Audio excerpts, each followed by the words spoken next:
Today, the Caitlin Clark stimulus package just got approved by Congress today. It's fitting that last time a new CBA deal was reached. In the high-stakes world of global sports, one of the most powerful stories a union can tell is that everyone shares equal credit for the money coming in. When a league lands a huge payday, union leaders often step forward and say it was the result of the entire group's hard work. That makes for great headlines. But when you look past the press releases and study the numbers, a different picture appears. In most entertainment businesses, revenue is not created evenly. A very small number of stars usually drive the vast majority of ticket sales, TV ratings, and sponsorship deals. Right now, the WNBA Players Association is celebrating a major financial milestone. The payout is being presented as a collective achievement. However, critics argue that this surge in revenue was not built evenly across the roster. Instead, it is tied closely to the sudden rise in popularity surrounding one breakout, generational point guard whose presence has dramatically increased attention, ticket demand, and media coverage. The claim is that this unexpected boom, something no one could have fully predicted, has lifted the entire league financially. As a result, many players are now benefiting from revenue growth that was largely sparked by one athlete's market impact. This debate centers on the WNBA's new revenue-sharing structure, group licensing agreements, and the broader collective bargaining agreement that governs how money is divided. It also gained attention after a league owner publicly questioned how value is truly created within the league. To understand the scale of what's happening, you have to look at the history of the WNBA's labor agreements and how revenue sharing has evolved over time. Only then can you see how this financial moment came together and who may actually be driving it. In 2020, the players' union and team owners agreed to a new collective bargaining deal.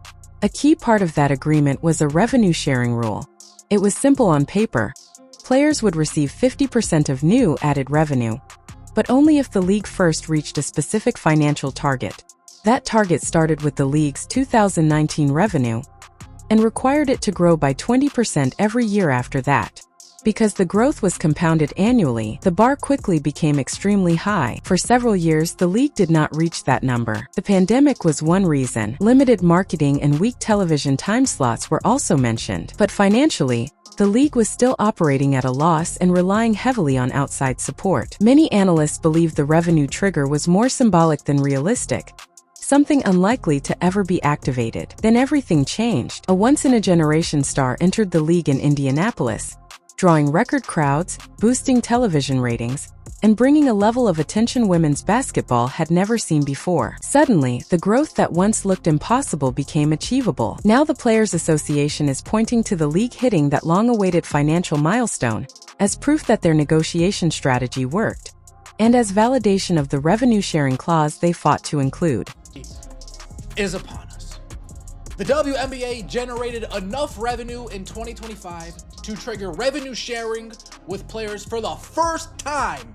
For the first time in its 28-year history, the WNBA brought in enough total revenue in 2025 to activate that long-promised revenue-sharing clause. As a result, $8 million is now set to be distributed across the league's 13 teams. The Players Association quickly celebrated the milestone online, calling it clear proof that the players as a group had driven real financial growth. They are also pointing to this moment as leverage in upcoming 2026 labor talks, where they are pushing for a 27.5% share of overall league revenue. Their message to ownership is direct. The league hit the target, revenue is up, and players deserve a larger cut. However, that $8 million payout is only part of the bigger financial picture.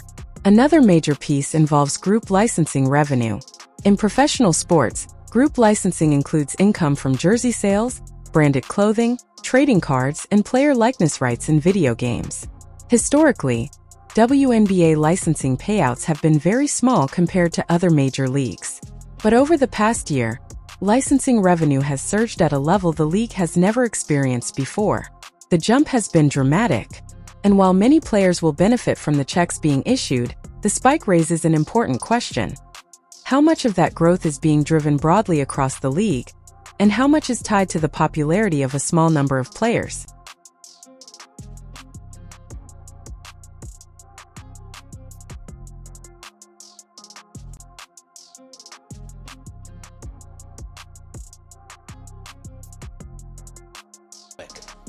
From 2016 to 2019, they dispersed $280,000.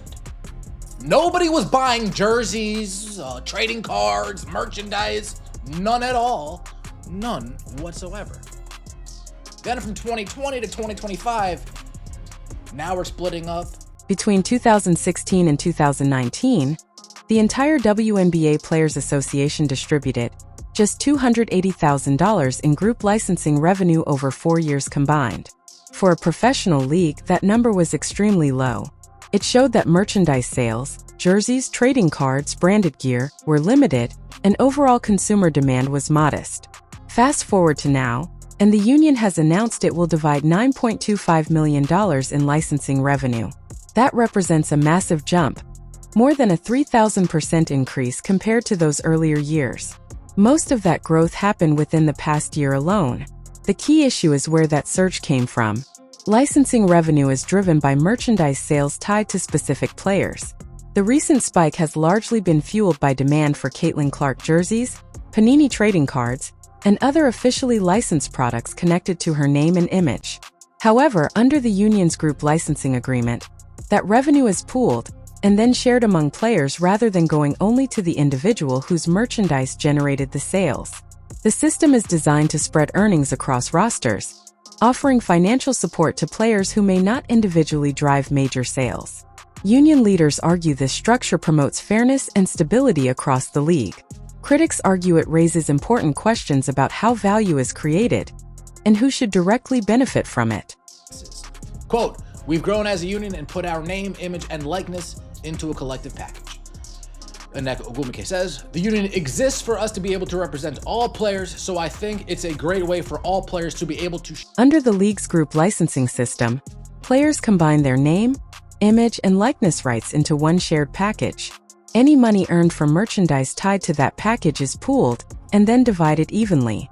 In practice, this means the recent $9.25 million licensing payout will be shared among more than 250 people. That group includes active players from the 2025 season, but it also includes some former players and others who are no longer on team rosters. Because of this structure, individuals who are no longer playing in the league may receive payments that could reach tens of thousands of dollars. Much of the recent surge in merchandise sales has been linked to strong demand for Caitlin Clark's jersey and related products, especially in basketball-heavy markets like Iowa and Indiana.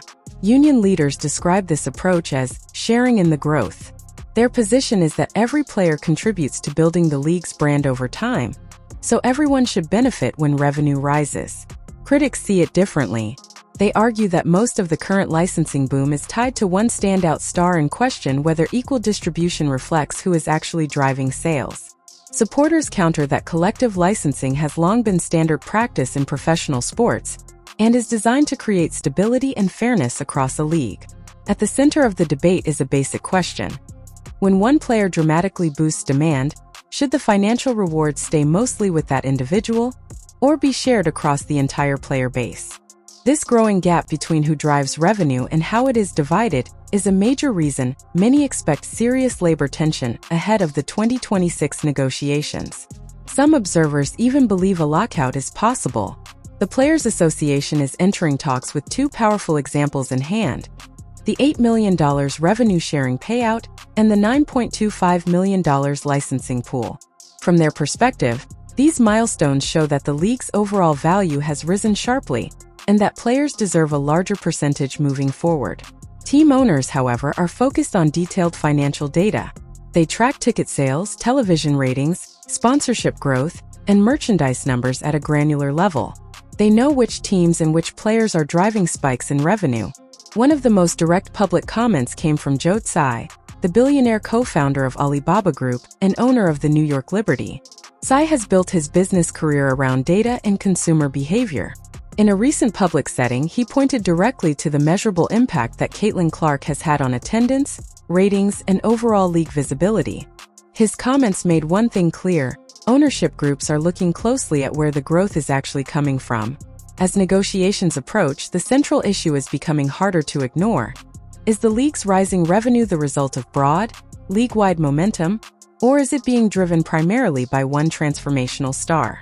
The answer to that question could shape the entire outcome of the next collective bargaining agreement. Effect on the WNBA, all the metrics went up. So this was last season, right? When she first came into the league from college. And we've seen all of our metrics from viewership. According to team ownership, once Caitlin Clark entered the league, key business numbers, television ratings, ticket demand, sponsorship interest rose nearly fourfold. A 4x jump is not a small bump. It represents a dramatic shift in revenue in a very short time. When Joe Tsai, owner of the New York Liberty, publicly acknowledged that internal data showed this kind of spike, it carried weight.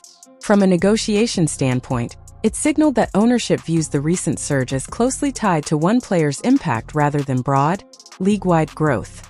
That distinction matters as the Players Association pushes for a 27.5% share of gross revenue in the next collective bargaining agreement. The union argues that the league has entered a new financial era. Owners may counter that the long-term value of the league must be evaluated separately from a sudden, star-driven boost. In other words, temporary spikes and permanent structural changes are two different things. Owners may be comfortable distributing short-term revenue gains like licensing payouts, but committing to a higher guaranteed revenue split for years to come is a much larger financial decision. There is also an uncomfortable layer to the debate. Some veteran players were openly skeptical of the intense media focus on Clark during the season. Yet under the group licensing system, many of those same players will receive equal shares of the recent merchandise windfall, much of which has been fueled by strong demand for Clark's jerseys and related products. That contrast highlights the core tension. How should a league balance individual star power with collective reward? The answer will likely define the tone and the outcome of the next round of labor negotiations.